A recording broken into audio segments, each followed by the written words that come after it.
이봐, 영감. 여기서 장사 잘 돼. 여기 골목에서 장사하려면 우리 말 잘 들어야 할 텐데. 이 동네를 우리가 관리 중이라서 말이야. 늙은이가 괜히 고생하고 싶지 않을 거 아냐?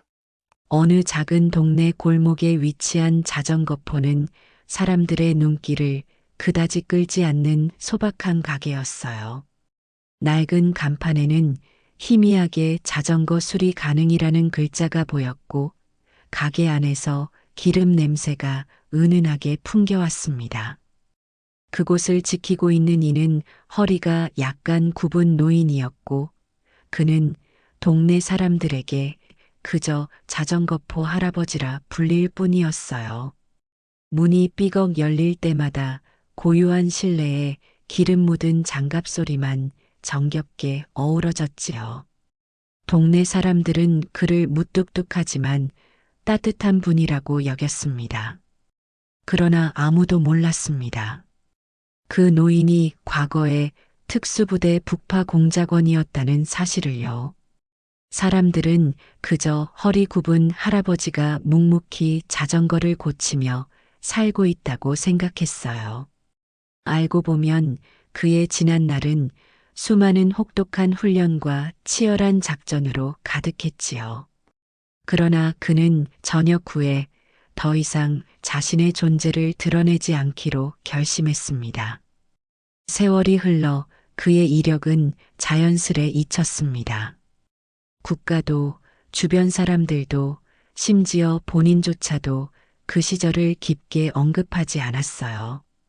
오히려 그는 작은 자전거포를 운영하며 조용한 일상 속에 자신을 묻어두고 있었습니다. 하지만 우연히 골목을 찾아온 무례한 건달 무리로 인해 그의 과거가 다시금 드러나게 되었지요. 바로 그 순간부터 이 동네 골목은 난장판이 되는가 싶었지만 동시에 통쾌한 결말을 맞이하게 되었습니다. 특수부대 북파 공작원 출신 자전거포 할아버지를 건드린 건달은 2초 뒤에 바람 빠진 튜브처럼 흐물거리는데 조폭 건달들의 끔찍한 최후 착하게 살겠다면서 다짐하게 되는데 이 대목은 얼핏 들으면 허무맹랑한 무협담처럼 느껴질 수도 있어요. 그러나 직접 겪은 사람들은 결코 과장이 아니라고 말했습니다. 그 사건은 작은 골목에서 벌어졌고 의외의 폭발력으로 동네 전체를 시끄럽게 만들었지요. 그러나 결과적으로는 많은 이들의 속을 뻥 뚫어준 사이다 같은 일이었다고 회자되었습니다.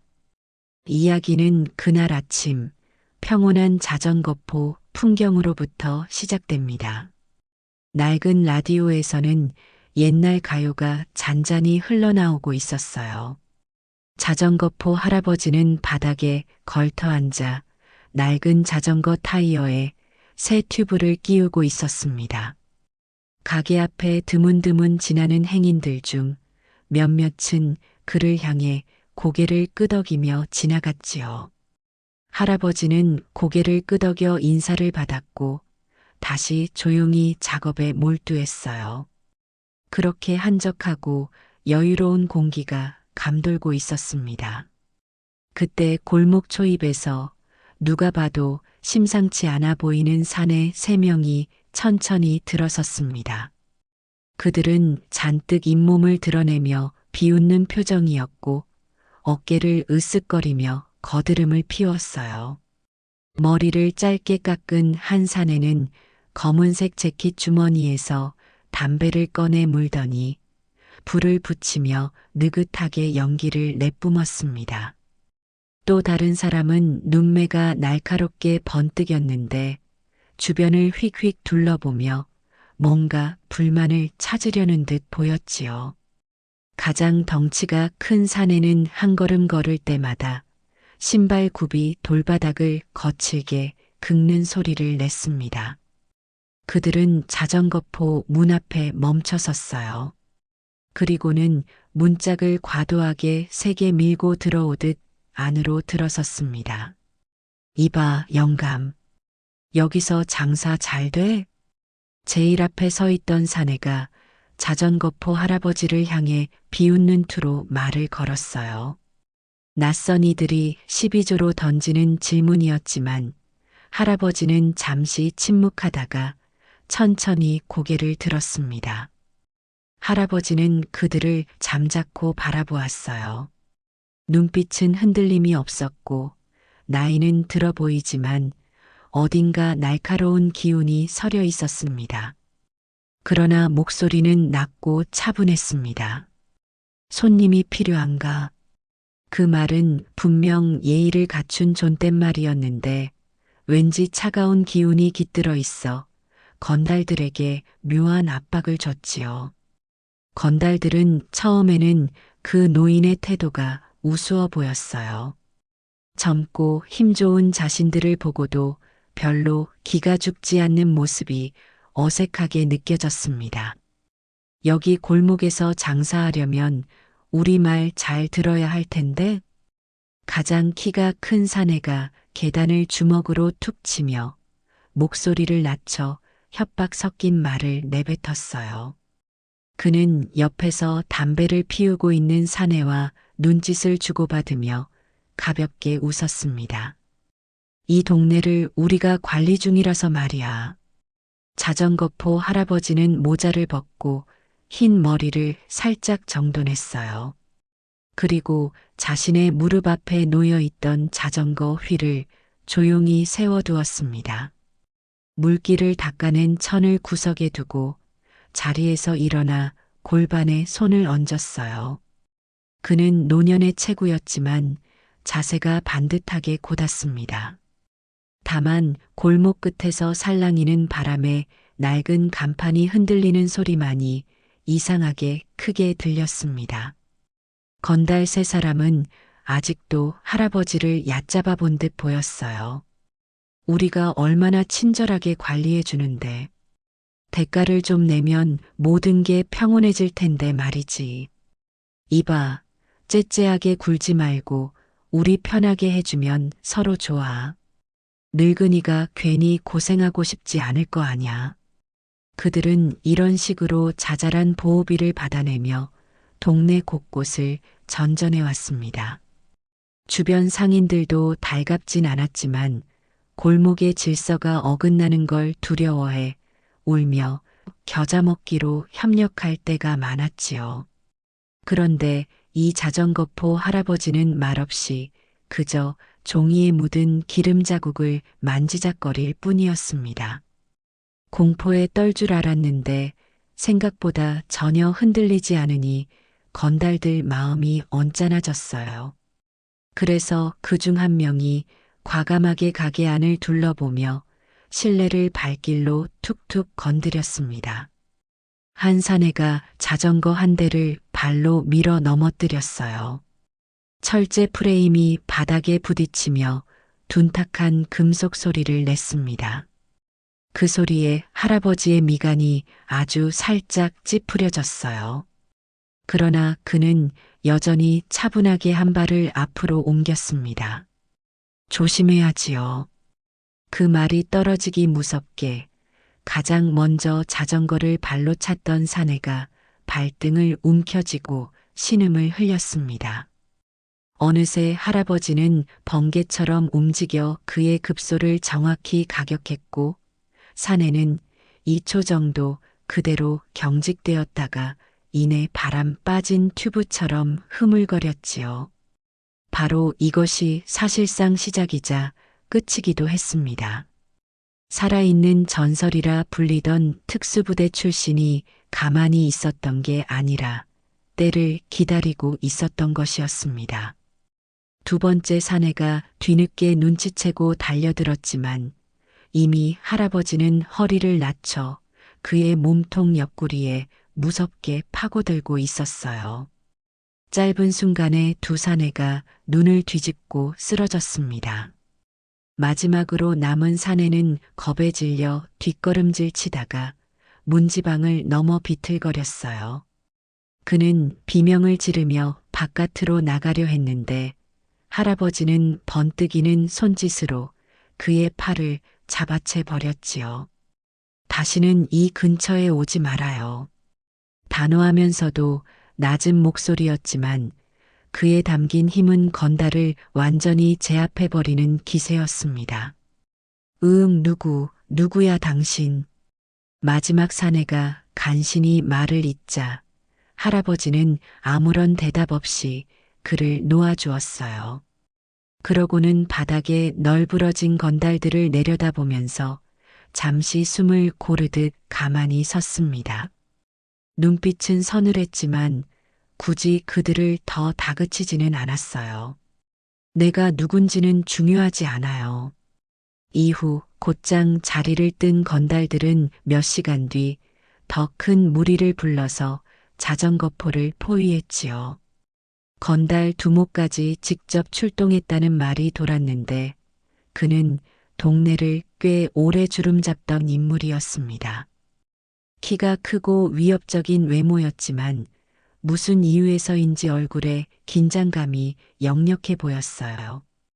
혹시나 허약해 보이는 노인에게서 엄청난 위협이 느껴진다고 전해 들은 것 같았습니다. 그래도 자존심에 물러설 수 없었는지 골목으로 들어서며 그의 패거리들에게 신호를 보냈습니다. 자전거포 근방은 삽시간에 붐비게 되었어요. 이곳저곳에서 문을 닫는 상인들도 있었고 평소에 골목을 자유롭게 다니던 아이들도 안 보이게 되었지요. 오늘은 좀 거하게 뒤집어 엎어야겠는데? 두목은 눈을 가늘게 뜨고 할아버지가 있는 자전거포를 흘끗 바라보았습니다.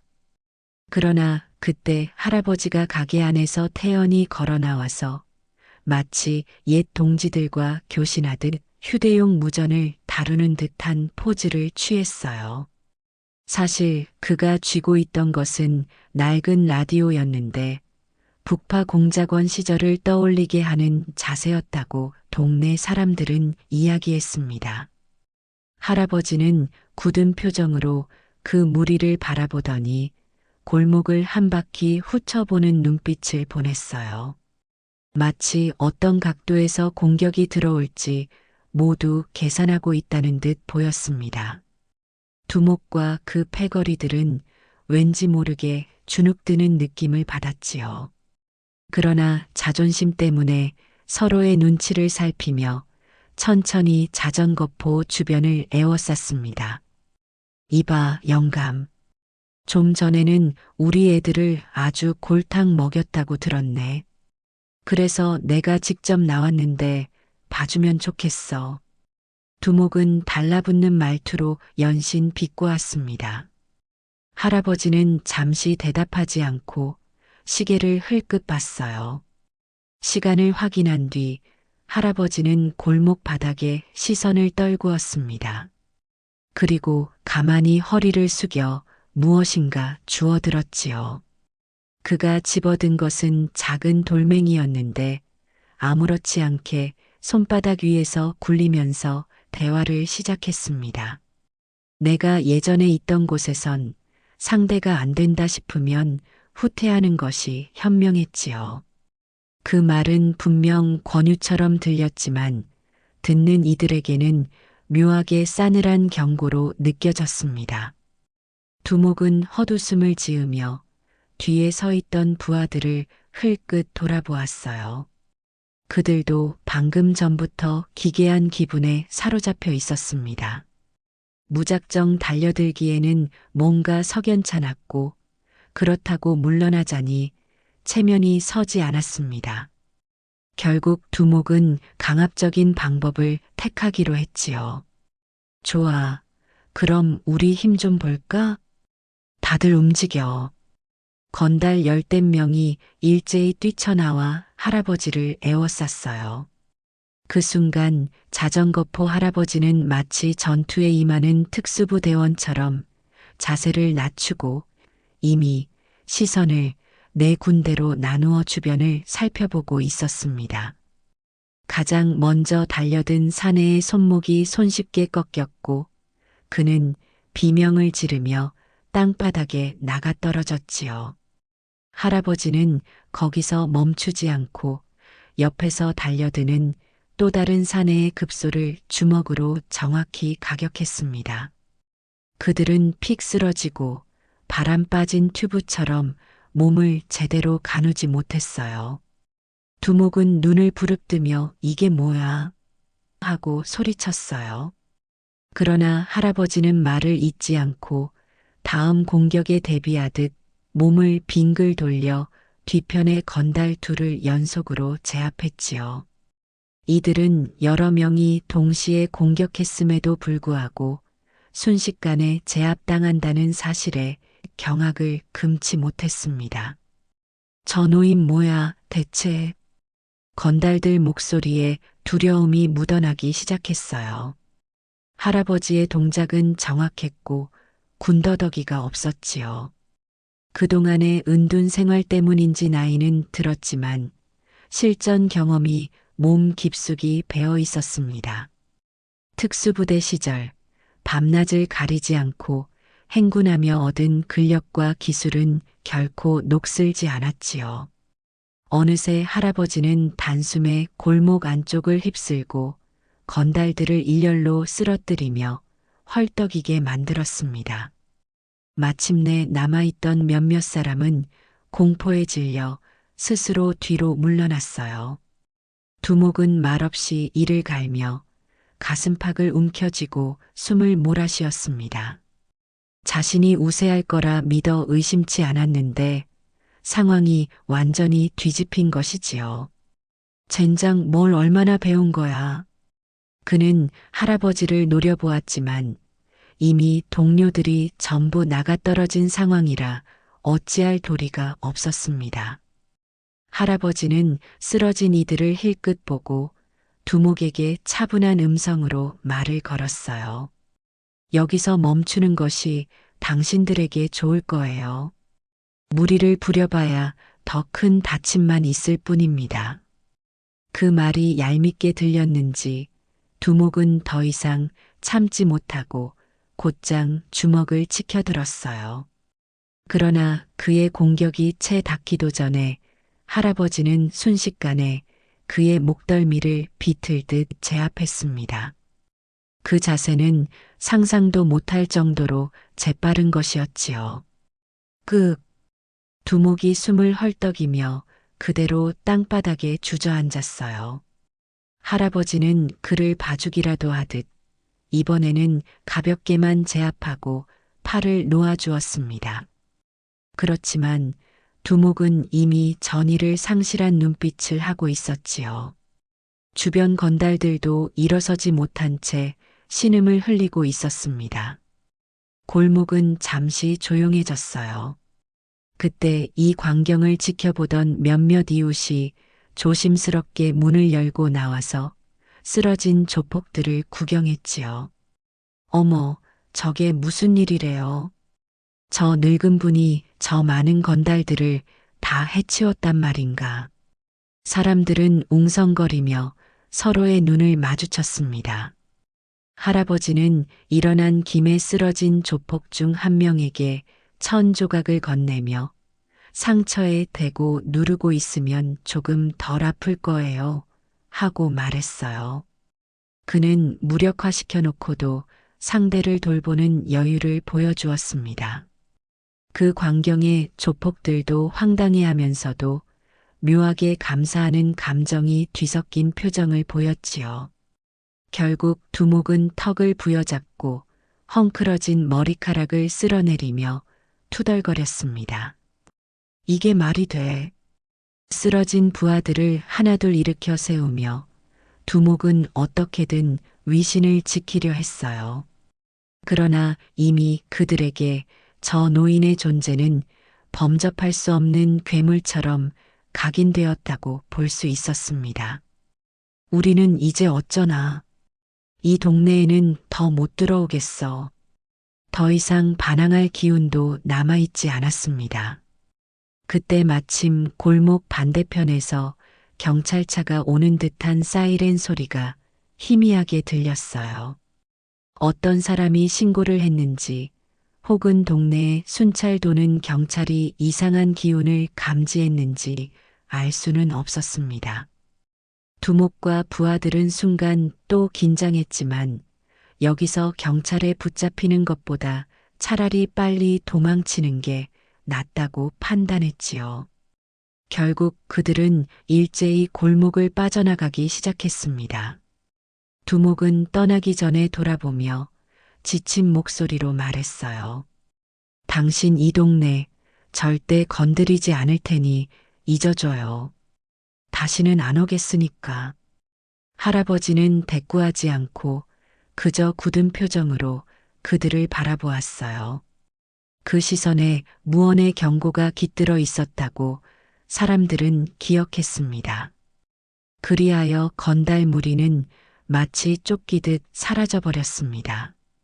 골목 한가운데에는 아직도 잔뜩 늘어놓인 자전거와 파편 같은 것들이 남아 있었어요. 사람들은 슬슬 모여들어 할아버지를 향해 안부를 물었지요. 괜찮으신가요? 너무 힘쓰셨을 텐데 몸은 괜찮으세요? 할아버지는 고개를 끄덕이며 가벼운 미소를 보냈습니다. 큰일은 아닌 듯 하네요. 하지만 깨진 부분은 제가 치우는 것보다 다 함께 치우면 좋겠지요. 그 말에 동네 사람들은 너도 나도 나서서 부서진 물건을 정리하기 시작했습니다. 허리를 숙여 자전거를 세우고 떨어진 부품들을 모으며 서로 묵묵히 도왔어요. 그러면서도 모두가 새삼스럽게 할아버지를 바라봤지요. 저분 정말 대단하시네. 나이는 많아 보이시는데 그런 몸놀림은 보통이 아니야. 우리가 몰랐던 이야기가 있었나 봐. 사람들은 수군거리며 그의 정체에 대해 궁금해했습니다. 그러나 할아버지는 굳이 자신의 과거를 밝히지 않았어요. 평소대로 손수건으로 이마에 땀을 닦고 자전거포로 돌아가 수리도구를 챙겨가게 앞을 정돈했습니다. 동네 사람들은 그 모습에서 무언가 묘한 안도감과 든든함을 느꼈지요. 이제 이 골목도 안전할 것 같아요. 더는 건달들이 함부로 못 올 거예요.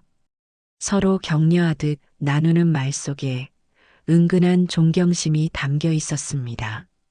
며칠 뒤 두목을 비롯한 건달들은 완전히 자취를 감추었습니다. 그동안 동네를 괴롭히던 잡다한 문제들도 자연스럽게 줄었지요. 사람들은 그 사단의 결말에 대만족이었고 모두가 자전거포 할아버지가 고맙다고 했습니다. 그러나 당사자인 할아버지는 별일 아니었어요 라며 대수롭지 않게 말할 뿐이었어요. 그는 여전히 낡은 라디오를 틀어놓고 기름 냄새 풍기는 가게 안에서 자전거를 조용히 고치고 있었습니다. 그날 오후 동네 구석에서 머뭇거리던 젊은 남자가 할아버지 가게를 찾아왔어요. 자세히 보니 건달 무리 속에 있던 이였습니다. 그는 멍이 든 얼굴에 여전히 상처가 남아 있었지만 겁을 먹은 기색은 아니었어요. 대신 무언가 결심한 듯한 눈빛으로 자전거포 입구를 바라보고 있었습니다. 그리고 떨리는 목소리로 할아버지에게 인사를 건넸지요. 그 실례하지만 저를 기억하시겠습니까? 저번에 다치고 도망쳤던 사람 중 하나예요. 할아버지는 굳은 표정으로 그를 응시했고 뒤이어 서서히 고개를 끄덕였습니다. 노려보는 기색은 없었지만 여전히 차분한 눈빛에 위엄이 배어 있었지요. 젊은 남자는 고개를 숙이며 말을 이어갔어요. 제가 이렇게 찾아온 건 잘못했다는 말씀을 드리고 싶어서입니다. 사실 저도 이 일에 어쩔 수 없이 끼어든 거였고 예전부터 죄책감이 좀 있었어요. 하지만 그날 정말로 충격받았어요. 노인에게 당했다는 게 아니라 제가 뭘 하고 살아왔는지 돌아보게 되었습니다. 그는 나지막이 목소리를 떨며 진심을 토로했지요. 할아버지는 별다른 말 없이 한쪽에 놓여 있던 평상 의자를 가리켰어요. 앉아서 이야기해 보지요. 젊은 남자는 그 말에 조용히 의자에 앉았고 할아버지는 그의 상처를 한번 훑어보았습니다. 그리고 작은 약통을 꺼내서 연고를 꺼내주며 이걸 바르면 상처가 덧나지 않을 거예요 하고 권했어요. 젊은 남자는 고마워하며 그것을 받았고 순간 눈물이 핑 돌았습니다. 정말 착하게 살겠다고 다짐하게 됐어요. 그날 저를 쓰러뜨렸지만 돌이켜보면 할아버지께서 저희를 다치지 않도록 최소한의 힘만 쓴 것 같았습니다. 저희를 완전히 부러뜨리지 않고 다시 돌아설 기회를 주신 거라고 느꼈습니다. 그의 말에 할아버지는 가만히 고개를 끄덕였어요. 누구나 실수는 합니다. 하지만 다시 돌이키려는 마음이 중요하지요. 이 한마디가 젊은 남자의 마음을 울렸어요. 그는 그 길로 조직을 정리하고 고향으로 돌아가 농사나 가족 일을 돕는다고 했습니다. 자신처럼 살았던 사람들도 기회를 잃지 말았으면 좋겠다고 덧붙였어요. 할아버지는 굳이 긴 설명을 하지 않았지만 그에게 조용히 응원의 눈빛을 보냈습니다. 두 사람 사이에는 작은 온기가 맴돌았지요. 그리고 이 일이 있고 나서 동네에는 더 이상 험악한 일이 벌어지지 않았습니다. 오히려 자전거포 할아버지에 관한 소문이 널리 퍼져서 혹시라도 불량배가 얼씬거리면 바로 쫓겨나는 분위기가 형성되었지요. 사람들은 해묵은 불안을 덜어내고 하나둘씩 평범한 일상을 되찾았습니다. 자전거포 할아버지는 여전히 묵묵히 일하며 가끔씩 찾아오는 손님들에게 싱긋 웃어 보였어요. 누가 물어본다면 그냥 작은 가게를 지키고 있을 뿐이에요라며 대수롭지 않게 대답했지요.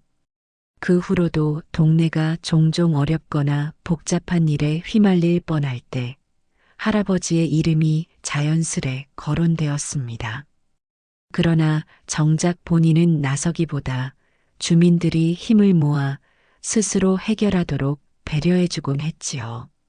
누군가 못 견딜 만큼 힘들어하면 그제야 살짝 나서서 도움을 주었습니다. 모두 각자 할 수 있는 일이 있는 법이니까요. 하지만 필요하면 언제든 여기 오세요. 사람들은 그 모습에 감동을 받았고 동네의 화합 역시 점점 좋아졌어요. 소소한 분쟁이 생기더라도 대화로 풀어보려는 분위기가 형성되었지요. 그러면서도 사람들은 한켠에 마음의 든든한 보호막을 느꼈습니다. 언젠가 불의가 침범해 오더라도 자전거포 할아버지가 그들과 함께 있어줄 거라는 믿음이었어요. 그 믿음은 작은 골목을 안전하게 지켜주는 큰 울타리가 되었습니다. 그해 봄, 동네는 새롭게 달라진 풍경을 맞이했어요.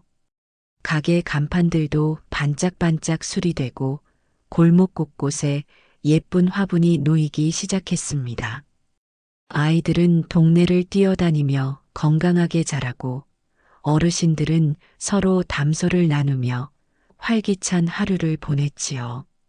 자전거포에서는 종종 동네 아이들에게 체인을 갈거나 펑크를 떼우는 법을 무료로 알려주기도 했습니다. 앞으로는 자전거도 스스로 고칠 수 있겠죠. 그러면 더 잘 달릴 겁니다. 아이들은 할아버지에게 고마워하며 네, 감사합니다. 하고 크게 외쳤어요. 그들은 할아버지를 오래된 기계 장인 정도로만 여기고 있었지만 이따금 쓸려오는 소문을 들으면 깜짝 놀라곤 했습니다. 저 할아버지 옛날에 엄청 강하셨대. 무슨 특수부대 그런데 출신이라던데. 하지만 할아버지는 여전히 사소한 것들에 신경 쓰며 고장난 자전거를 열심히 수리하는 모습을 보였지요. 이렇듯 평화로운 시간이 흘렀는데 가끔 예전 조폭 무리 출신 중 몇몇이 가게를 찾는 일이 있었습니다. 그들은 더 이상 협박하거나 돈을 뜯으려는 의도가 아니었어요.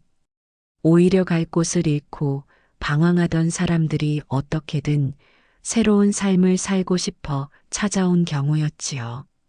그때마다 할아버지는 말없이 자전거에 묻은 기름을 닦아주듯 그들의 마음을 들여다보고 보듬어 주었습니다. 한 번은 그들 중 한 명이 눈물을 머금고 말했습니다. 다시 태어나고 싶어서 왔습니다.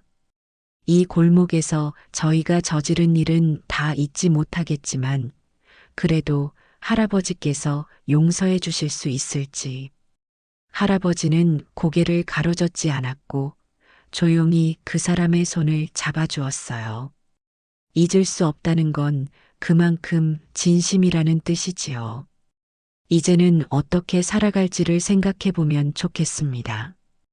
그 말에 사람들은 고개를 숙이며 새로운 다짐을 했습니다. 어떤 이들은 고향으로 돌아가 농사를 짓고 또 어떤 이들은 기술을 배워 착실히 일하며 살기로 했지요. 가끔 편지를 보내오는 이도 있었는데 그 편지에는 그날 자전거포 할아버지를 만나지 않았다면 인생을 망쳤을 것이라는 내용이 적혀 있었어요. 그 사실을 들은 동네 사람들은 저마다 흐뭇해하며 할아버지가 지금도 수많은 이들의 삶을 바꾸고 있다는 사실에 놀라워했습니다. 그는 단지 미소만 지을 뿐 과거의 화려한 전적에 대해 거창하게 말하는 법이 없었습니다. 결국 조폭 조직은 완전히 와해되었고 그 골목과 인근 지역까지 평화로운 분위기가 지속되었어요. 다들 허리가 굽은 노인이 이렇게 강인한 존재라는 사실을 믿기 힘들어했지만 한편으로는 정말 통쾌해하고 존경심을 품게 되었지요. 자전거포 할아버지는 여전히 조용히 지내면서도 이따금 동네의 아이들이나 젊은이들에게 작은 가르침을 전했습니다. 그것은 무술이 아니라 인생에 대한 책임감과 서로 돕는 마음이었지요. 진짜 강함은 서로를 해치지 않고 보호하려는 데서 나와요. 사람들은 그 말에 공감했고 서로를 돌보면서 동네를 더욱 밝게 가꾸었습니다. 시간이 지나 오래된 간판은 다른 이들의 도움으로 새 것으로 교체되었고 자전거포는 깔끔하게 단장되었어요. 그러나 가게 안 특유의 기름 냄새와 반짝이는 도구들은 그대로였지요.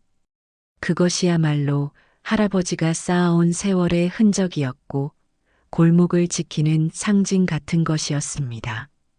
그가 늘 지니고 있던 낡은 라디오에서는 여전히 옛 가요가 흘러나와 사람들의 마음을 편안하게 해주었습니다.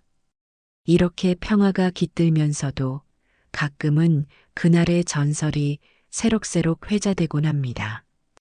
특수부대 북파 공작원 출신 자전거포 할아버지를 건드린 건달은 불과 2초 뒤에 땅바닥에 녹아내렸고 조직 전체가 무너져 착하게 살겠다며 새로운 길을 찾아 떠났다는 이야기 말이지요. 사람들은 그 일화를 떠올리면 절로 통쾌함을 느끼고 동시에 삶의 방향에 대해 생각한다고 했습니다. 나도 착하게 살아야지. 나쁜 길로 빠져봤자 결국 저렇게 돌아가는구나. 동네 사람들에게 그 사건은 단순한 사이다 이상의 의미를 지녔어요. 힘으로만 세상을 제압하는 게 아니라 잘못된 길을 가는 이들도 돌려세울 수 있다는 희망이 담겨 있었지요. 자전거포 할아버지가 세상에 보여준 것은 과거의 무용담이 아니라 현재를 어떻게 바꾸느냐 하는 삶의 태도였다고 볼 수 있었습니다. 그것은 힘으로 눕히기만 한 것이 아니라 필요한 만큼만 힘을 쓰고 다시 일어설 기회를 주었다는 점에서 더욱 감동적이었지요. 그리고 그 결과로 많은 이들이 새 출발을 다짐하게 되었습니다. 어느 초여름날 할아버지는 가게 문을 열자마자 고요히 숨을 들이마셨어요. 싱그러운 바람이 이 골목을 지나고 있었고 햇살이 자전거 체인 위에서 반짝였지요. 그는 자전거 한 대를 끌고 나와 바퀴가 잘 돌아가는지 땅바닥에서 굴려보았습니다. 기분 좋은 소리가 찰칵찰칵 골목에 울렸어요. 할아버지는 잠시 시선을 들어 맑은 하늘을 바라보았습니다. 그리고 속으로 생각했지요. 이 동네가 이렇게 평온하게 유지되면 좋겠군요. 그 생각을 오래 늘어놓지 않았고 곧 낡은 뒷문을 열고 작업실에 들어가 전동 드릴의 작동을 점검했어요. 주변에선 아무 일도 없다는 듯이 시간이 흐르고 있었습니다. 동네 상인들은 좋은 날씨네요 하고 인사를 나누었고 아이들은 신나게 뛰어놀았지요. 그 오후 자전거포는 다시 익숙한 풍경 속으로 스며들었습니다. 평소처럼 바람이 부는 대로 간판이 덜컹거리며 소리를 냈고 안에서는 기름 냄새가 은은하게 감돌았어요. 누군가 문을 열고 들어오면 어서 오세요. 어디 고쳐드릴까요? 라는 할아버지의 따뜻한 목소리가 들려왔지요. 이것은 특수부대 북파공작원 출신 자전거포 할아버지가 지키는 조용한 일상이었습니다. 그러나 그 안에는 수십 년간 갈고 닦은 철통 같은 기술과 넘어지는 사람을 다시 세워줄 수 있는 넉넉한 마음이 녹아 있었어요. 이것이야말로 수많은 사람들에게 착하게 살겠다는 다짐을 이끌어낸 진짜 힘이었습니다. 동네 골목은 이제 해가 저물어도 어느 때보다 안전하고 그 속에서 아이들의 웃음소리가 끊이지 않았어요. 자전거포 할아버지는 늘 그렇듯 또 다른 날을 준비하기 위해 공구를 잘 정리해 두었지요. 그렇게 한 장의 소박한 일상이 작은 골목을 더 크게 빛나게 만들었습니다.